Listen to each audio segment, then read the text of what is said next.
Hello there, and welcome back finally to Jake's Movie Tangents. Today, surprise, surprise, I'm going to be talking about Star Wars Episode 9, The Rise of Skywalker. Or maybe it's just Star Wars The Rise of Skywalker. I don't know. 1 through 6, you always included the episode name, not the episode name, the episode number, and then the actual name of the movie. But it seems that the sequel trilogy made the move to no longer include the episode number and just do the title. I'm just going to say the episode number anyway. That just seems right. Keeps it a saga. So yeah, Star Wars Episode 9, The Rise of Skywalker. Obviously, there is a metric fuck ton of stuff to spoil. So I'm going to leave the timestamp of when spoilers begin in the description below. Until then, I will try to talk about it spoiler-free as much as I can. Just might be difficult because so much of what there is to talk about is, based around spoilers. But alas. People keep telling me they know me. No one does. I do. Okay, so Star Wars Episode 9, The Rise of Skywalker is directed by J.J. Abrams, who was not the initial hire. It was initially Colin Trevorrow, director of Jurassic World and Book of Henry, and co-writer of Jurassic World Fallen Kingdom, which I thought was just an awful movie. So I wasn't brokenhearted that they put JJ to direct this movie after all. And then they brought in Chris Terrio to rewrite Trevorrow's script with JJ.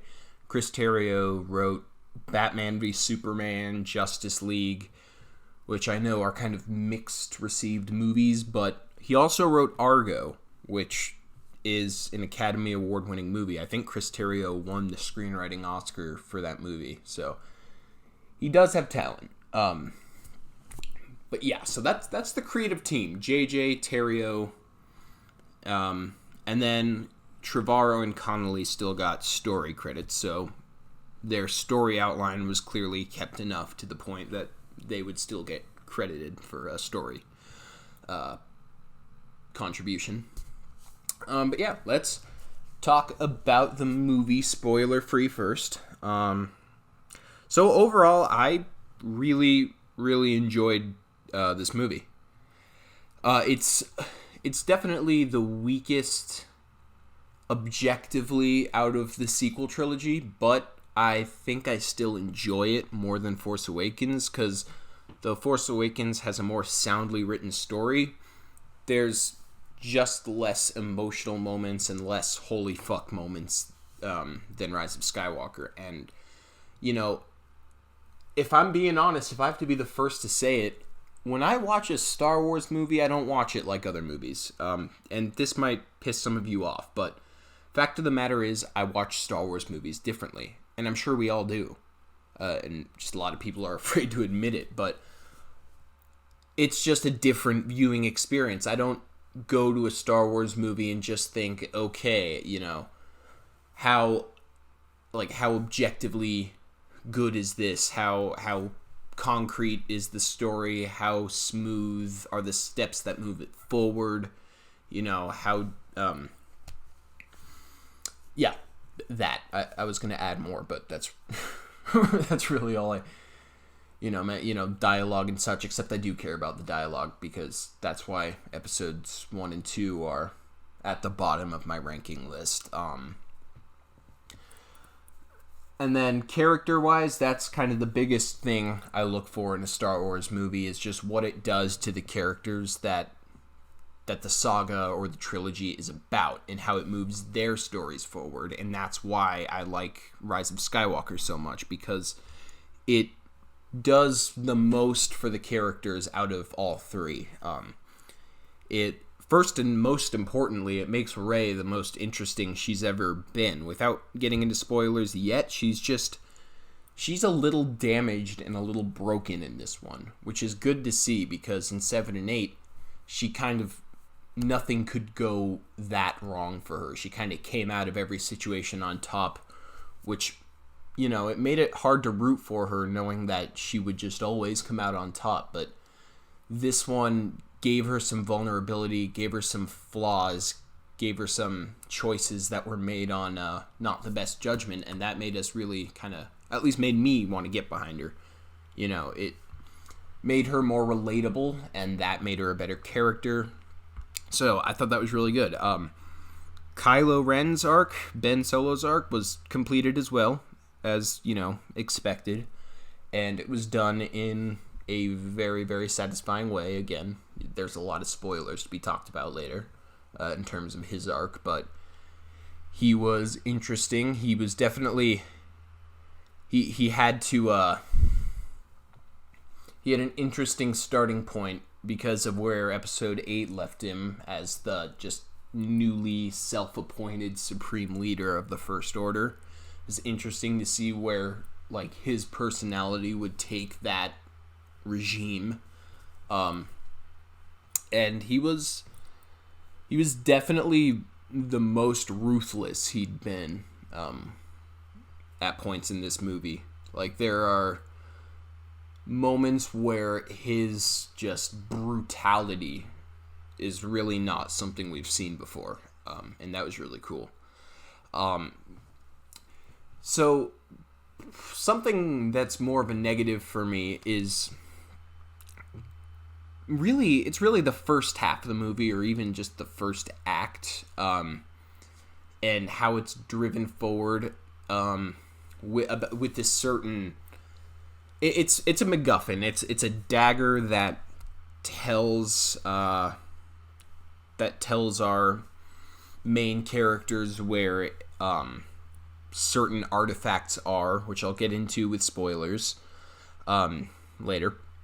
But there's a dagger that says where the artifacts that they need to find are, and already that was a little hard for me to believe. It's okay, so they've hidden 3 artifacts, and their location is inscribed on a dagger? Why would they do that? But again, it's, that's not a movie-breaking thing for me, and if you give it enough thought, it's alright, I guess I can see that happening.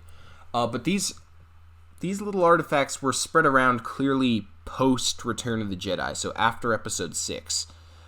So it wasn't an ancient thing or anything. It was somebody's recent choice to hide these things and then inscribe their locations on a dagger.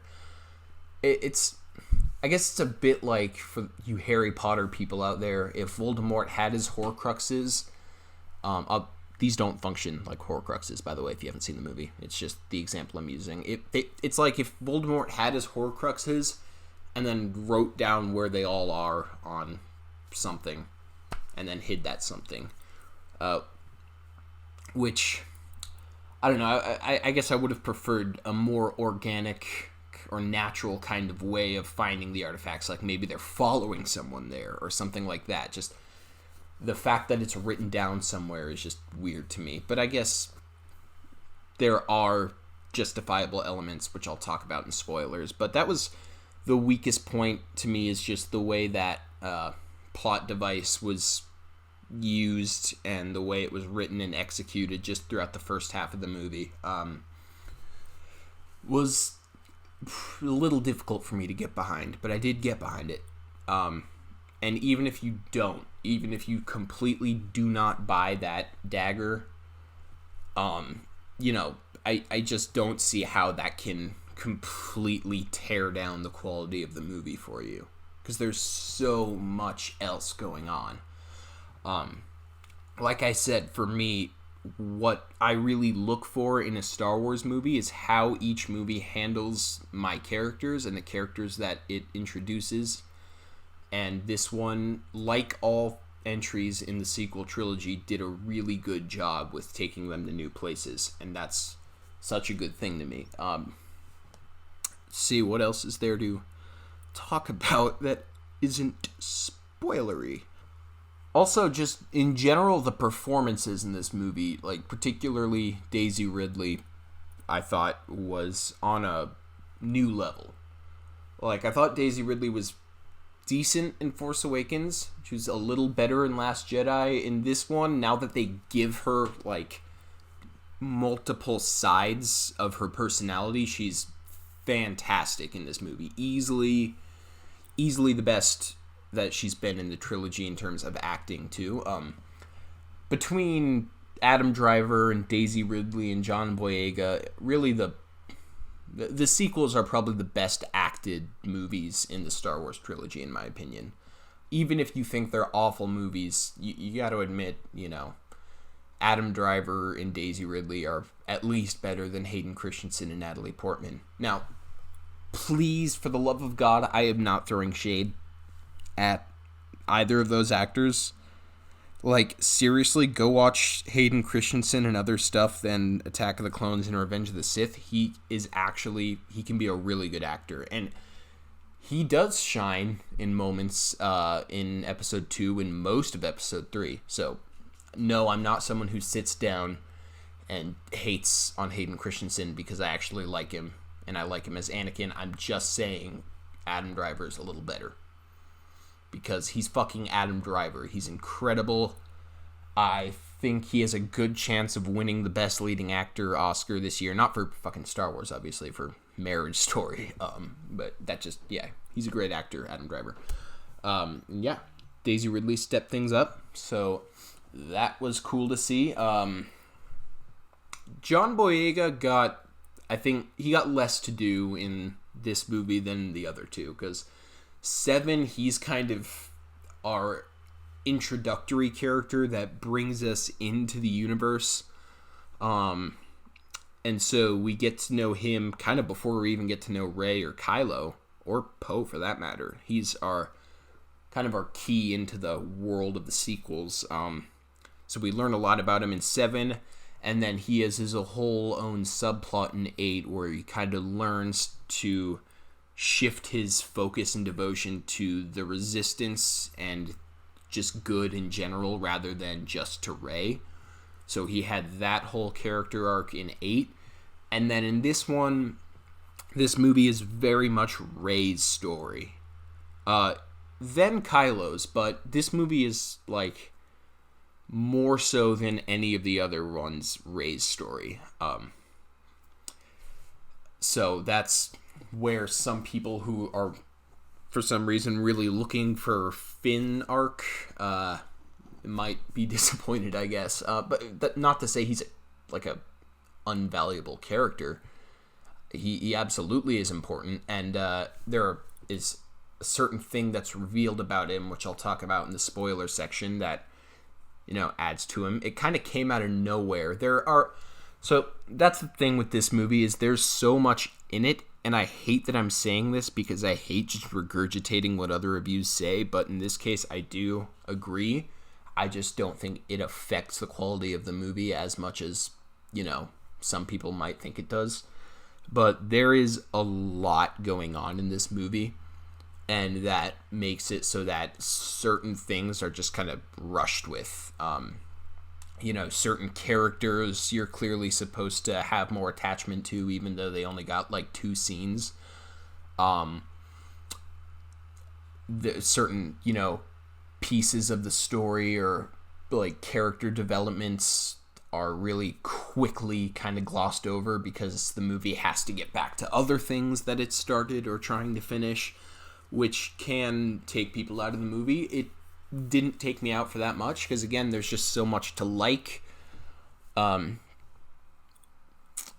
Also, like, just talking about J.J. Abrams as a Star Wars director, he's just, he's great. He's great. I think Rian Johnson's my favorite director for Star Wars in terms of, just directing. I'm not saying Last Jedi is my favorite Star Wars movie. It's my favorite sequel trilogy movie, not my favorite Star Wars movie. But Last Jedi is my favorite directed Star Wars movie. And then J.J. Abrams is also, he's right up there though. He really just he nails action sequences.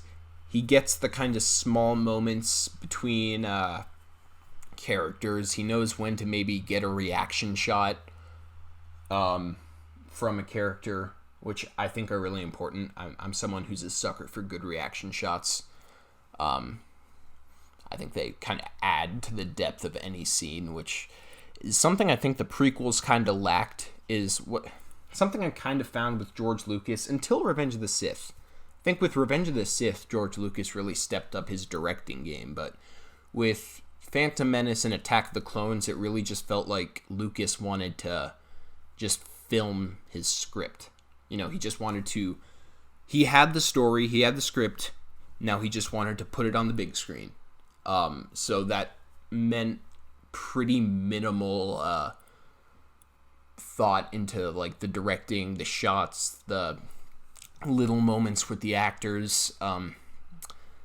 So I thought George Lucas stepped it up in Revenge of the Sith, but that's something that JJ and Ryan have never had a problem with, and JJ kind of continues to excel at in this movie.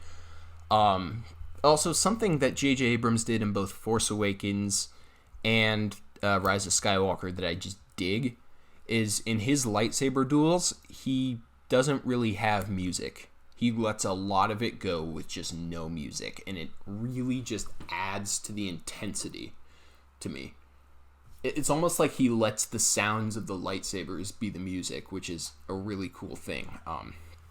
So he makes a lot of small decisions and big decisions that just really benefit the movie. And then again, like, visually, he does a great job. Rise of Skywalker does more world building than any of the other sequels. We see like 5 different planets in this movie. And each one is very different, particularly one that is really spoilery, but just to talk about it surface level, it's kind of this unknown region place that's a very Sith-heavy planet, like in terms of like Sith history. That one is unlike any Star Wars planet I've seen. It's really unique. It's really spooky. If you have epilepsy, beware. We'll talk about it more in the spoilers. But he really just visually, the movie is fantastic with just small little camera tricks and small things that add to action scenes or dialogue scenes to make it more interesting. JJ just does such a good job. Now that I've talked about all that, I think I am going to go ahead and jump into spoilers right now. All right? Spoilers are beginning now, okay? Right now. So, just fucking, I don't know, if you're driving or something, either be safe and pause it or just turn down the volume forever, I guess, because the rest of this video is going to be spoilers. So let's get into things now. Palpatine's back. Now in the trailers, when they teased it, I thought it was maybe going to be something small, like, I don't know, like a hologram or like a Force ghost, but no, Palpatine is completely back. He's like a fucking reanimated corpse, and it's pretty spooky for Star Wars standards. He looks like a Deadite from Evil Dead. He's got the white eyes, the messed up face and everything. His hands are like completely decomposed. He's missing some fingers, but he is back. And Kylo, basically, the movie starts with Kylo just going through entire crowds of, fucking enemies and murdering them to get what is called a Sith Wayfinder, which there are 3 of them. Those are the artifacts I talked about earlier. There are 3 Sith Wayfinders spread across the galaxy, and they lead the way to I don't even know if it's a planet. It might just be I think it's a planet. I don't even remember there being an establishing shot. It's the thing. It's just kind of this place, but it's called Exegol, and it's this really dark, like always nighttime, very cloudy, very flat planet with lightning and thunder happening like all the time, And then there's this giant monolith, and underneath it is this old Sith temple where Palpatine is. Kylo murders a whole group of people to find one of these wayfinders. It leads him to this place, and having just gained power to be the supreme leader of the First Order, he's obviously threatened by what the opening title crawl described as a mysterious broadcast in Palpatine's voice. So he goes, he finds Palpatine with the intent to cut him down, but Palpatine offers a few things. He offers Rey's true identity, and he offers to lend all his resources to the First Order. And I guess what is then revealed is that Palpatine has like thousands of Star Destroyers and, followers that would help the First Order to conquer just everything. So Kylo's obviously intrigued by that. Now, on the topic of Palpatine, we learned something that fans of Last Jedi might not be super happy with, because people consider it a retcon. I'm one of the biggest Last Jedi fans you'll meet, but this didn't bother me. So Last Jedi, Kylo tells Rey that her parents were basically no one. They were just filthy junk traders who sold her off for drinking money. In this movie, you find out that Rey is the granddaughter of Palpatine, and her parents were nobody because they chose to be. They chose not to, follow in his footsteps, obviously. But Palpatine, upon learning that he has an equally Force-sensitive granddaughter, wants her, to be closer to him. At first you think he wants her dead, but that ends up not being the case. But so he sends out to find Rey, and so Rey's parents sell her off to Unkar Plutt, the big fat fucking dick in Episode 7, just that traitor. He, traitor as in Trader, not traitor as in traitor. I'm talking trader. They sell her off to those just dicks on Jakku and then leave. And then eventually Palpatine captures her parents and kills them when they won't tell him where Rey is. Now, some people will, and I know because several people I've seen the movie with have just said yep, it's a retcon. They just went back and were like, nope, psych, Last Jedi's wrong. But I don't think that's the case at all. It's not a retcon. JJ's not going back and changing what Ryan just established. He's expanding upon it. Because what Kylo said is still completely true. Not completely true, but it is true. And we kind of see what Kylo saw in Rey's future. And odds are, because there's a moment where in Last Jedi where they touch hands and they see each other's supposed futures. And I guess Kylo saw a bit of her past as well. And it's very possible Kylo didn't see... It is possible, because it's the truth, that Kylo didn't see her whole past and her whole relationship with her parents. Because Palpatine needed to tell him at the beginning of Rise of Skywalker that they're related. So it's very likely that Kylo just saw the image of Rey's parents trading her off to Unkar Plutt and the scavengers on Jakku, and then leaving, and then that was it. So there is plenty of in-universe reasons why Kylo would have told her that that her parents were just scoundrels who traded her off, because that's most likely what he saw. He didn't learn the whole Palpatine truth until this one. So no, I don't think it was just a fuck you, Rian Johnson.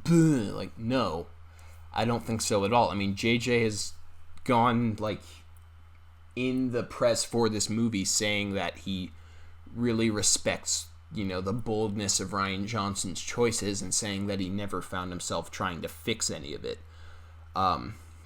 So I don't think this was him going back and changing it. It's just him adding to it.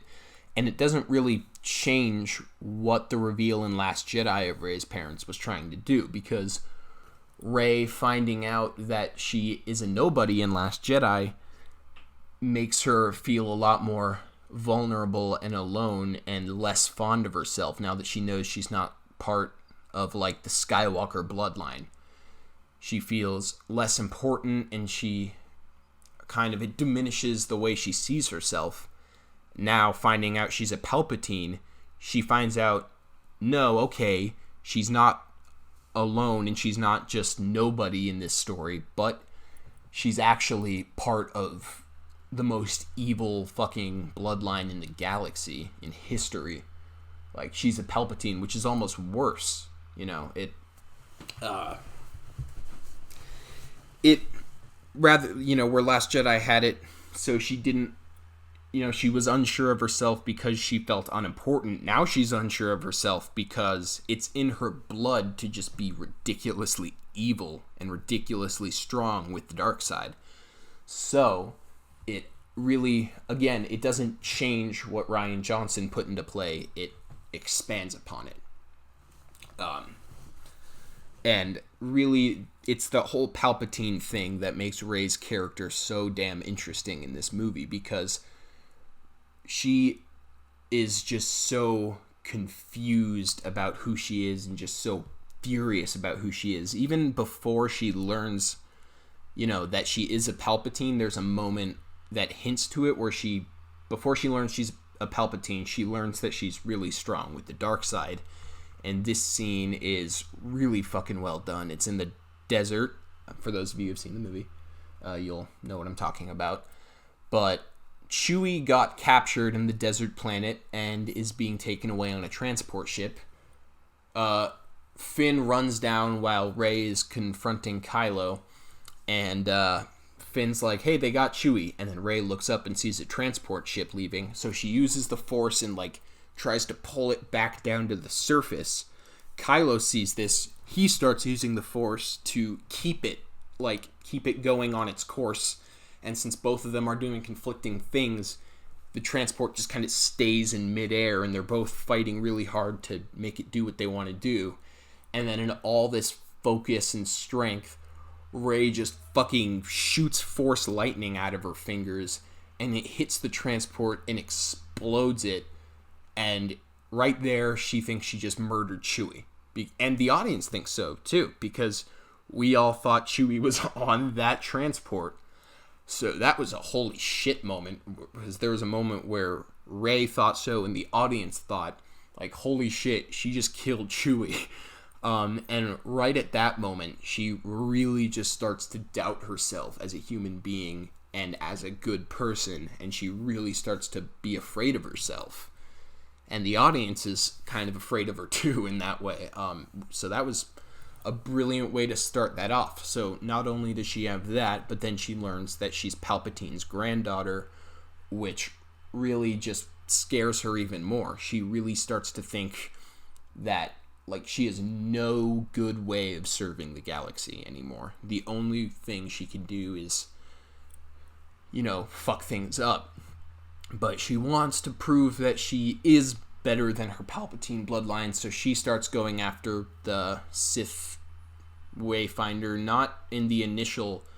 So the initial plan of the movie was that the Resistance was going to find the Wayfinder and kill Palpatine before he can unleash his fleet.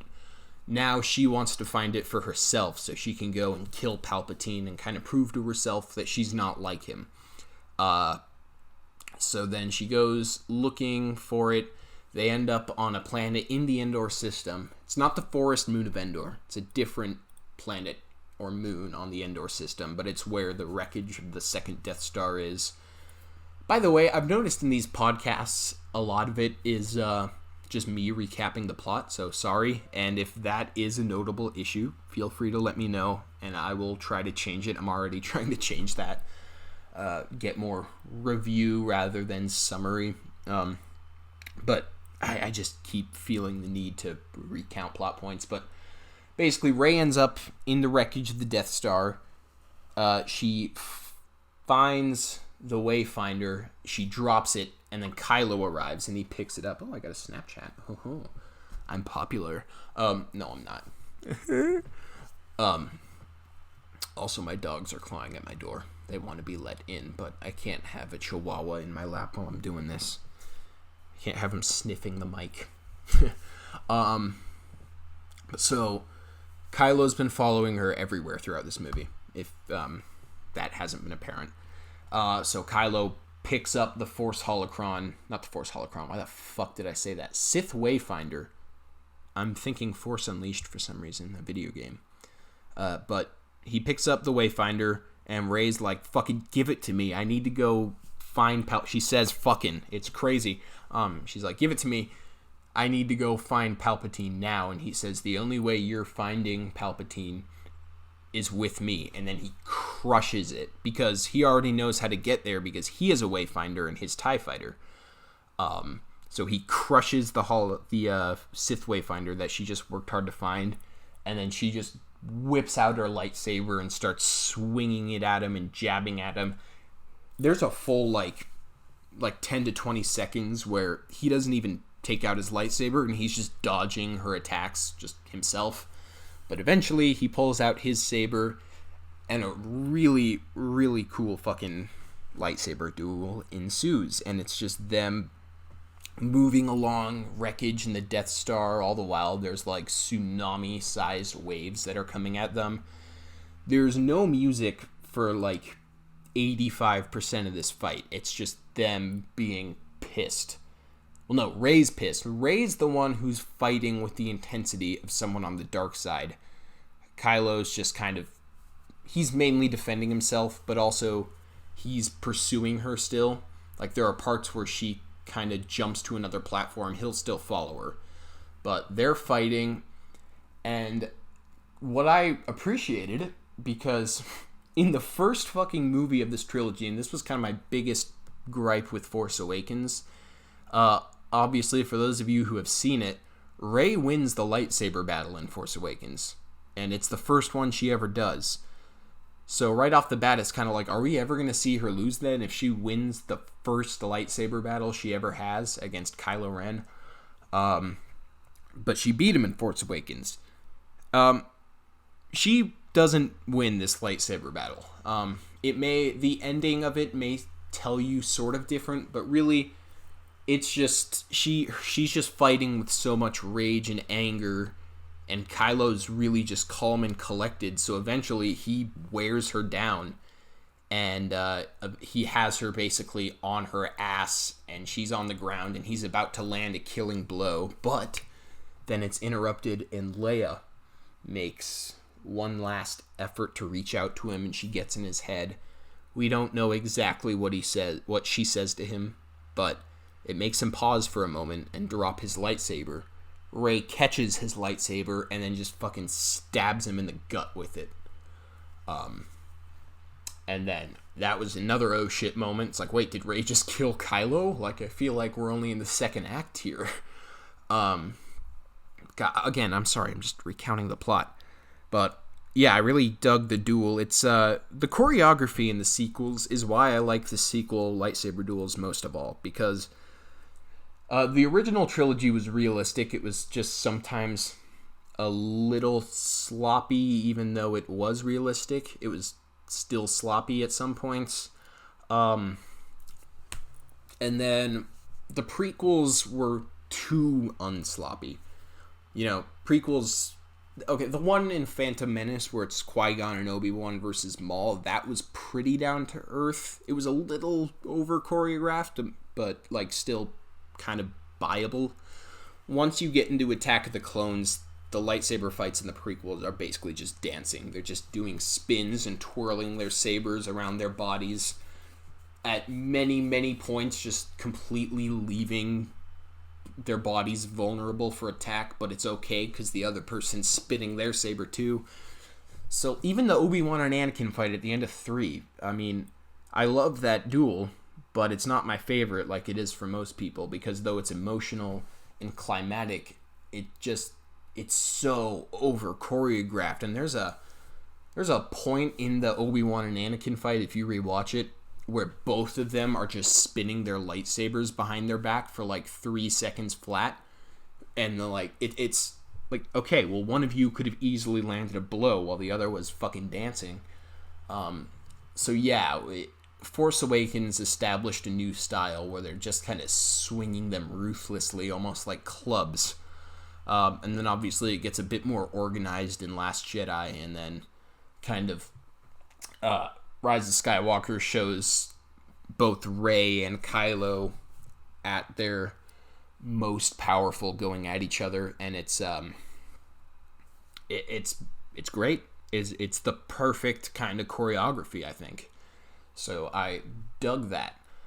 Now anyway, I talked about Rey stabbing Kylo, but Leia reached out to him, and so he was having kind of immediately he was hesitating about what he was doing, and then Leia dies right after reaching out to him, because in a kind of stupid, cheesy moment, there is a part during the saber duel where it cuts back to the Resistance base where Leia is, and obviously they didn't want to like CGI resurrect her or recast her, so the way they got Carrie Fisher back, in case you didn't know, was that they used a bunch of deleted scenes from Force Awakens with her, and then they superimposed like a new costume on her and then put her into the scenes in Rise of Skywalker, and then they used her dialogue and kind of wrote her scenes around the dialogue that was already there that she said in Force Awakens.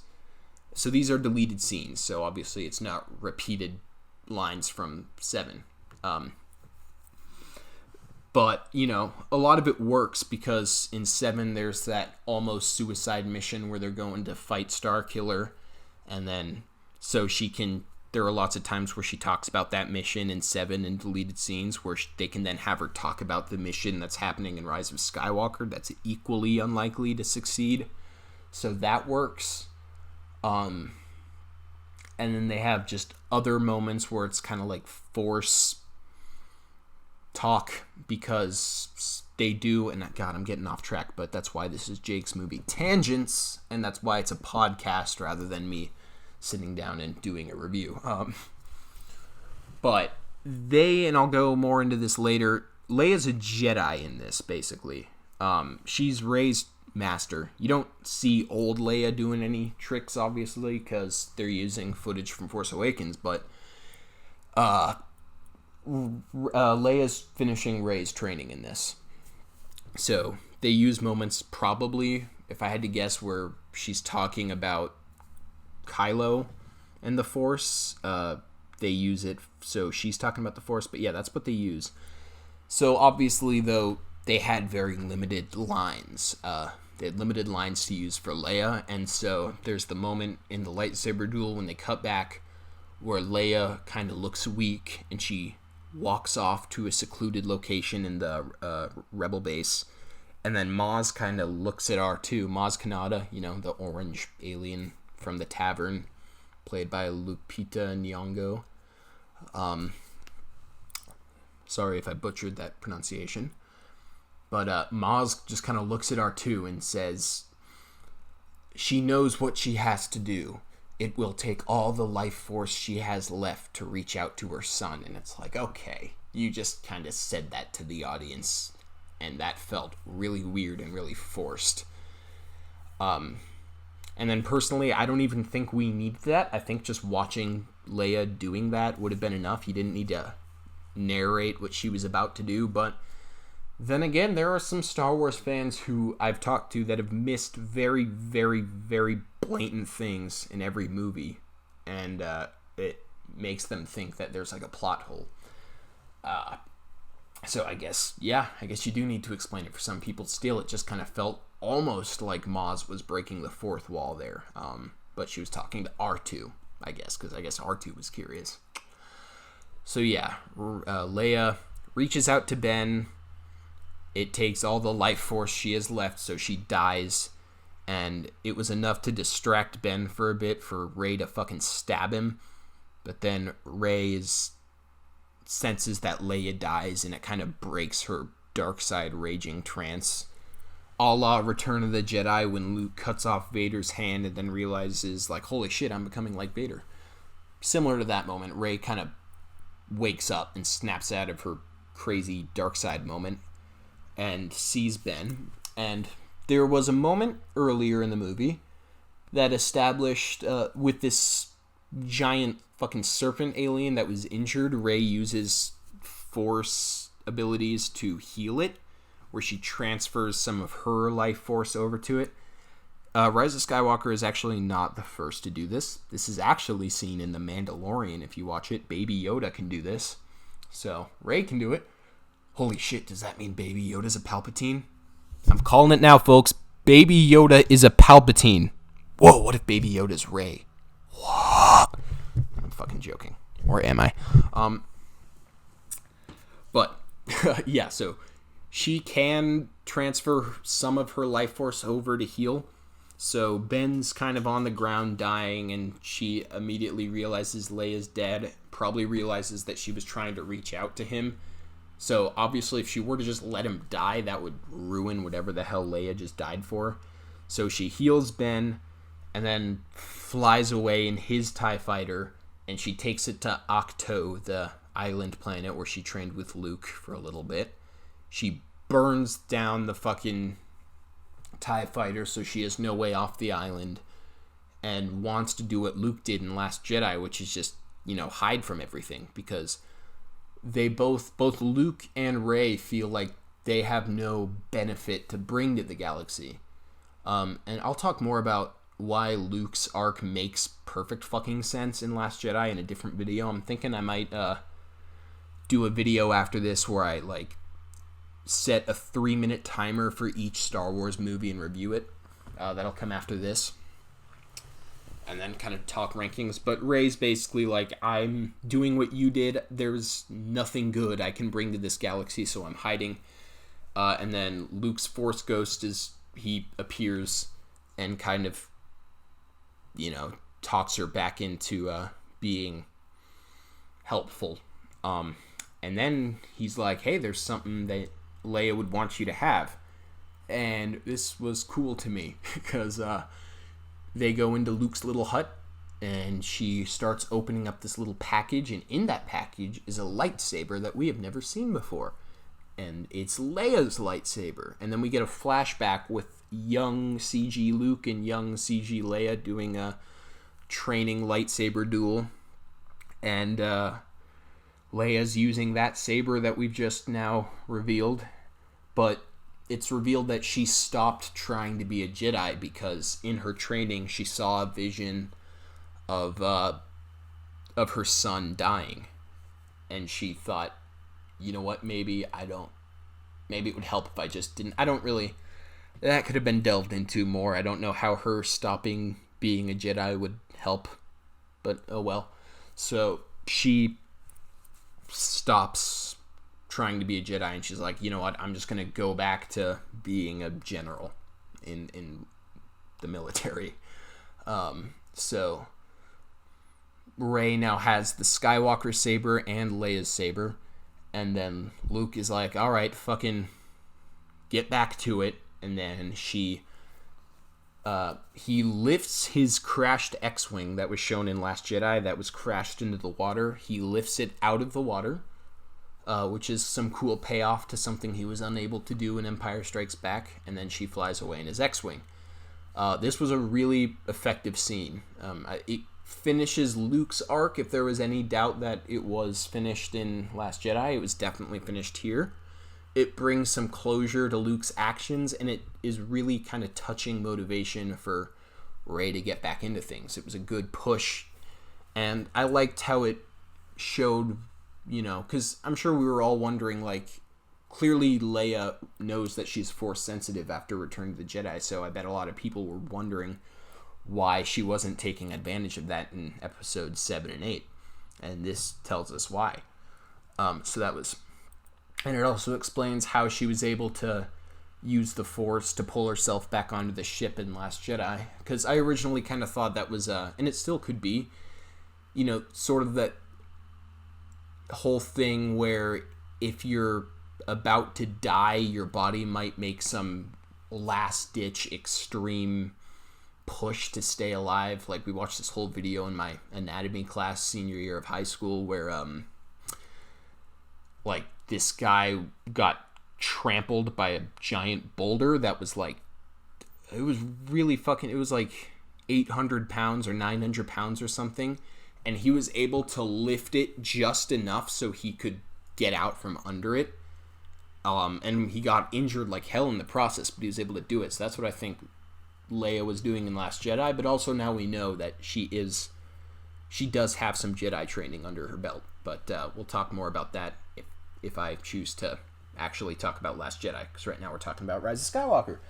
And then there's a great scene with Ben where he's still on that wavy, oceany Endor planet, and he's really just trying to contemplate what the fuck is going on with his life right now.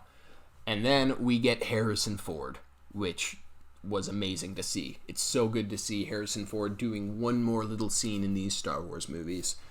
But yeah, Harrison Ford clearly came back and shot one more scene, and it's very similar to the dialogue on the bridge in Force Awakens when Kylo kills Han. They do almost the same exchange, except this time Harrison Ford's like, Kylo Ren is dead, my son is alive, which, if you didn't notice this, something I noticed on my third viewing, which is probably something I should have noticed on my first, but there is symbolism there, because Rey stabs Kylo but then heals him, so she did kill Kylo there, but she didn't kill Ben Solo, she just killed Kylo Ren, you know? Similar to how a lot of people view when Obi-Wan beats Anakin in Mustafar at the end of 3, that's Obi-Wan killing Anakin, but Darth Vader's still there. This is similar. This is like Rey, when she stabs Kylo there, she kills Kylo, but Ben is still there. So she heals him, he's Ben. He is Ben. Wow, speaking is difficult sometimes. So that was a really cool touch.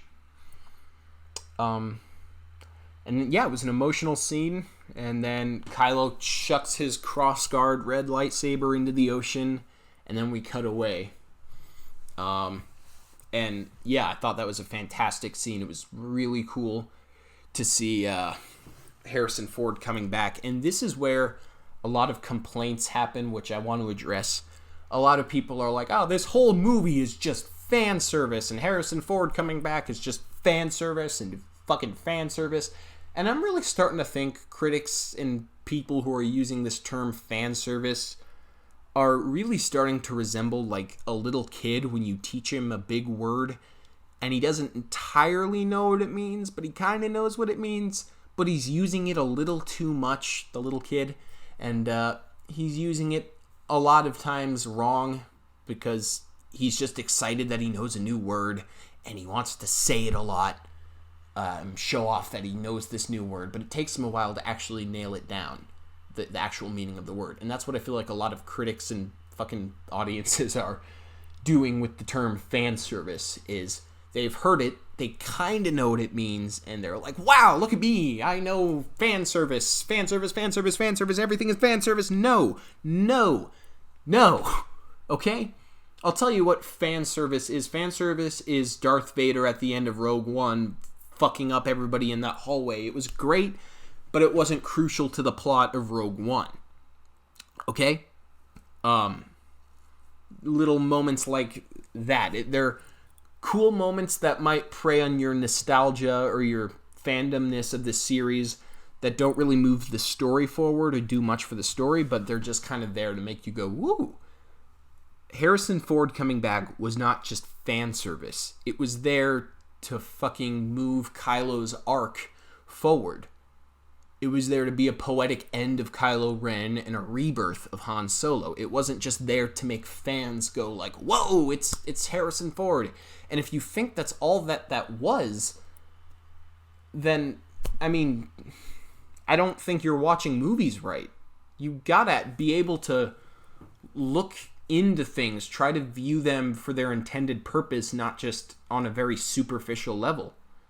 Otherwise, you're not going to like any movie you see, especially new Star Wars movies.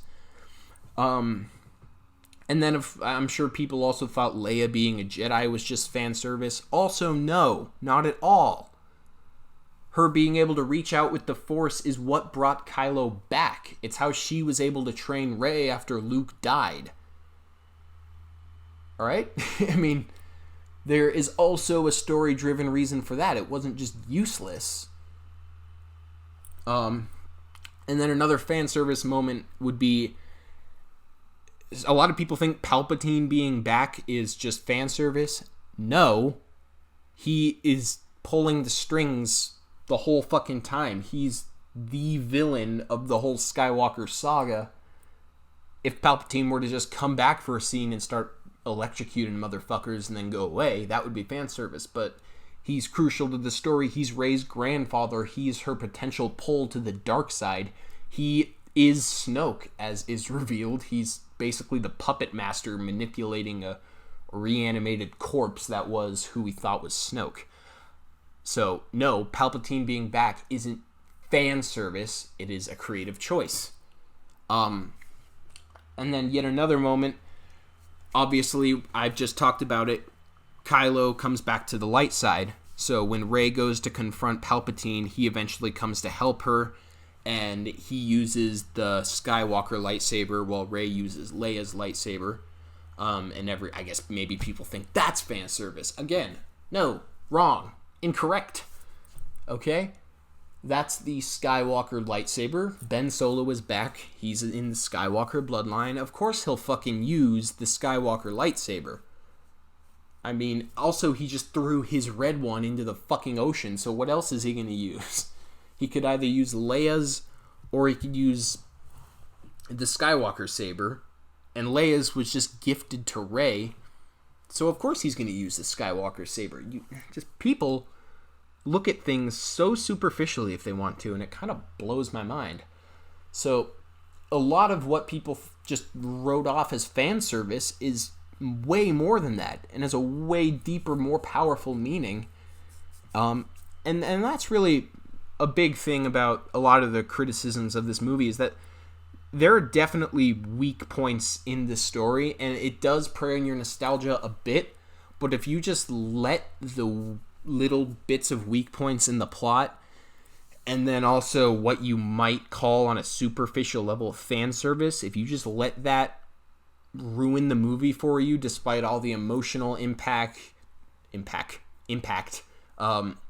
what all the, what happens with all the characters and all the great moments in this movie, if you let that completely eclipse it, then I don't know what the fuck you're doing watching movies. I mean, if you can't find anything to enjoy in a movie like Rise of Skywalker, then you're not going to enjoy any movie of its type. So let me just write that for you now. But that's my thought on the whole fan service critique of this movie. Is not everything that references a previous movie or is what you wanted to see, not all of that is just fan service, all right? It might actually be important to the story, in which case almost every instance in this movie is. All right, other things in this movie. Finn's a little force sensitive, which really kind of got glossed over. There's a quick moment where he's talking to this new character who was also an ex-stormtrooper that mutinied, and Finn was like, I don't really know what it was that made me want to betray the First Order. It was just kind of like a feeling. It was an instinct. And then later on in the movie, when they're all attacking the thousands of Empire Star Destroyers, one of them is channeling the signal that's helping all of the Star Destroyers take off, which is what they're trying to destroy.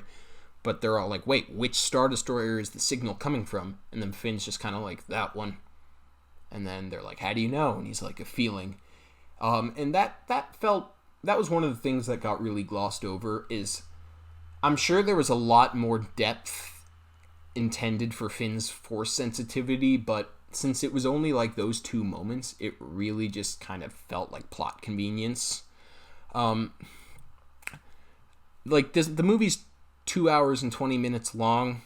I think at some point, like 2 months ago, it was supposed to be 2 hours and 35 minutes.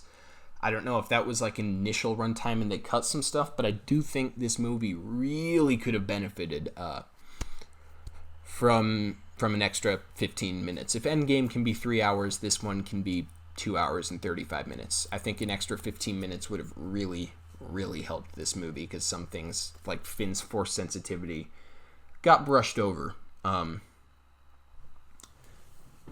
But it also kind of works in that you have force-sensitive people that aren't Jedi. You know, you got Maz Kanata, you got Chirrut Enway from Rogue One, the blind guy. And then a whole thing with, like, one of Last Jedi's many messages is that the Force isn't just for the Jedi and just for the Sith. It's not just a bloodline thing. The Force goes with, you know, whoever might be strong with it. It has a weird way of picking who it wants to affect and how much it wants to affect them. You know, hence the Force-sensitive janitor kids at the end of Last Jedi. So yeah, Finn gets a little bit of Force sensitivity. Not like full Jedi stuff, but enough to make it so they can win, which, yeah, felt a little convenient. But also it kind of makes sense.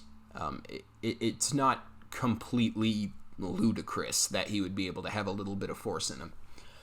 It doesn't come completely out of the blue. It just comes a little out of the blue. Let's see. Other things. Here was a fun thing that I was excited about. This is my little Star Wars nerd thirst being quenched. Ever since before Episode 7, I was like, okay, in the original trilogy, they introduced like a green lightsaber in Episode 6. In the prequels, they introduced purple in Episodes 2 and 3. So I was like, ooh, are we going to get a new lightsaber color in the sequels? And up until like the very last scene of this movie, I thought, nope. In fact, we're not even really going to get someone wielding a green lightsaber. We're just getting blue and red. But Rey, at the very end in the last scene, constructs her staff into a lightsaber, into her own. And then she turns it on, and I'm a little colorblind. This is not me exaggerating. I'm actually medically a little bit colorblind. Not completely, but, you know, very light or very dark shades of certain colors can be confusing to me. So I thought her new lightsaber is orange. My friends told me it was yellow, so it's yellow or orange. Either way, it's not something we've seen before, so that was cool. That's something I just wanted to mention that made me kind of happy. Other things, all the Jedi from the prequels that they could get, which was basically all the Jedi from the prequels, including characters from just Clone Wars and Rebels, like Anakin and Kanan. Not Anakin, Ahsoka and Kanan. They all made little voice cameos in a scene where Rey is trying to channel the support of all the Jedi to be able to take down Palpatine. So those of you who are thinking, how the fuck did Rey beat Palpatine? It wasn't just Rey, it's the thing. It was Rey, Qui-Gon, Luke, Anakin, Ahsoka, Obi-Wan, Mace Windu, Luminara, Alea Secura, Kanan. I don't know if I said names twice, but it was the power of a whole metric fuck ton of Jedi kind of supporting her in that last ditch effort to beat the Emperor. Something that was a little disappointing is Kylo is kind of useless here. So what happens is, you know, Kylo turns good and he runs. Well, he doesn't run to the fucking other planet. He gets to the other planet and he runs down to where Rey is and where Palpatine is to help her out with fighting Palpatine. He kills all the Knights of Ren with the Skywalker saber, which is really cool to see. And then he goes, and then they both have their lightsabers on. They're going to take on Palpatine. Then Palpatine sucks their life forces out, not enough to kill them, but to really weaken them, and he uses it to basically fully revive himself. And not just revive himself, but like make him super fucking powerful too. And then there's this just awesome moment that visually and audibly is on par with, maybe even better than the light speed ram in Last Jedi. Kylo just takes in all their power, and then he just looks up at the sky where the space battle's happening and like just fucking force ejaculates. He points his hands up to the sky and just shoots an unprecedented amount of force lightning, like more than we've ever seen in anything. And just, it doesn't, like, the fucking sound it makes, it's just like a bass drop, basically. It's just, like, holy shit. It wasn't like a tingly electricity sound like it usually is. It was just like fucking a mix of thunder and just bass. And like, my second time seeing this movie, I was in IMAX sitting right under a speaker. It was like, I got people in my theater were like, holy fuck. Like, and then he just shoots it up into the sky and it wipes out like hundreds of ships. And it's, oh my god, it was so fucking cool.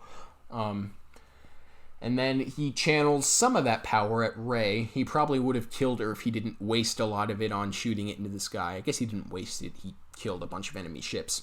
But then he shoots all of that at Rey, but Rey is getting the support from like all the generations of Jedi. And then she shoots all the lightning back at him and his skin and muscles melt away. And then just all the Sith stuff kind of explodes and he explodes and like the Skywalker theme starts going and it's this really emotional moment where all the Sith statues and bits of the temple are crumbling down, and at the same time the Rebel fleet is finally starting to destroy the lead Star Destroyers, so those are all exploding too. So great moment. And then Rey dies. That was a little too much energy and power for her, and she dies. She doesn't even turn into a Force ghost. She just drops dead. But then, after Palpatine just kind of... I started talking about how Kylo was kind of useless for a lot of the scene. This is why, before I got off track. Right before Kylo shoots right before Palpatine does that Force ejaculation thing, he just kind of throws Kylo into a pit. And then Kylo's out for the rest of the fight. So, yeah, that was... But Kylo comes out of the pit. He crawls out of the pit that fucking Palpatine threw him into. And where we've seen Rey do that Force... that Force life transfer thing, Kylo starts doing it with her. Except this is a lot harder because A, their life forces have already been really weakened by Palpatine, and then B, Rey's completely dead. When Rey did it to him in that big serpent monster, they were just injured. They weren't totally dead. Rey's fucking dead. So he uses that Force heal, Force life transfer thing to her. She comes back to life, and they kiss, so all the fucking Reylo shippers, the Reylo fans out there, got to have a very happy moment because Rey and Kylo kissed there. And then in a moment, this was a really kind of interesting moment because I thought they were both going to be okay for a second because of the music. Because the music did this kind of upbeat, lighthearted kind of jingle that kind of made me think, okay, it's all done and it's okay now and we're about to cut to another scene. But then they play that same little jingle but lower pitched and Kylo just drops dead and he turns into a Force ghost and disappears, and then Rey has to leave. And then there was an interesting moment. So then they pretty much are the Resistance fleet. After there's a moment where they think they're gonna die, and then they get a little transmission from Lando, kind of similar to the whole on your left thing in Avengers Endgame, and then the portals start coming. You hear Poe's like, oh god, we lose, I'm sorry guys, and then you hear a quick communique from Lando saying, well, we're here now. And then the Millennium Falcon appears, being piloted by Lando and Chewie. I realize I didn't specify this. Chewie is not killed by Rey. He's on a different transport. And he has a lot more scenes in this movie after that. But I just haven't been talking about him. Chewie and Lando are piloting the Falcon, and they're leading thousands, like tens of thousands, maybe hundreds of thousands of fucking ships. And there's a really cool line where the general of the First Order is like, where did that, like, that's the Resistance Navy, where did it come from? And then one of the bridge officers is like, sir, that's not a navy, that's just people. And I thought that was an awesome line. And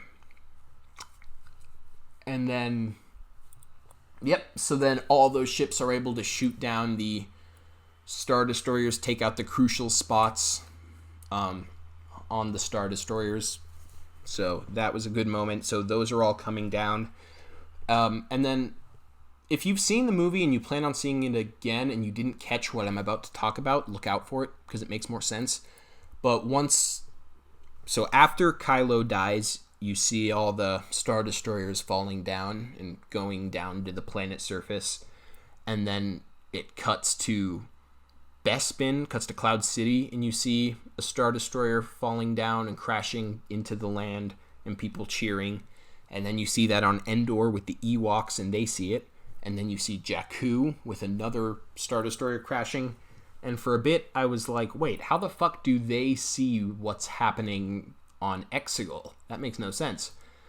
But actually, if you fucking tune out for a second, you'll miss it. They're not. There's a little transmission from Finn to Poe where he's like, people are rising up all over the galaxy. And then it cuts to those places. So that's not...